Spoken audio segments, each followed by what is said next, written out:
জয় জয় মা। শ্রীযুক্ত বিজয়কৃষ্ণ গোস্বামী পরমহংসদেবকে দর্শন করিতে আসিলেন, সঙ্গে কয়েকজন ব্রাহ্মভক্ত। পশ্চিমে অনেক তীর্থভ্রমণ করিয়া সবে কলিকাতায় আসিয়াছেন। আসিয়া ঠাকুর শ্রীরামকৃষ্ণদেবকে ভূমিষ্ঠ হইয়া প্রণাম করিলেন। অনেকে উপস্থিত ছিলেন। নরেন্দ্র, মহিমা চক্রবর্তী, নবগোপাল, ভূপতি, লাটু, মাস্টার, অনেক ভক্ত।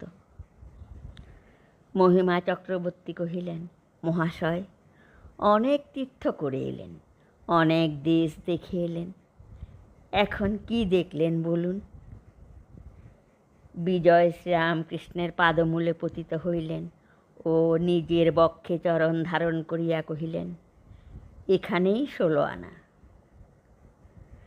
শ্রীরামকৃষ্ণ তখনও পূর্ণ বাহ্যশূন্য চিত্রার্পিতের ন্যায় বসিয়া আছেন। জয় মা।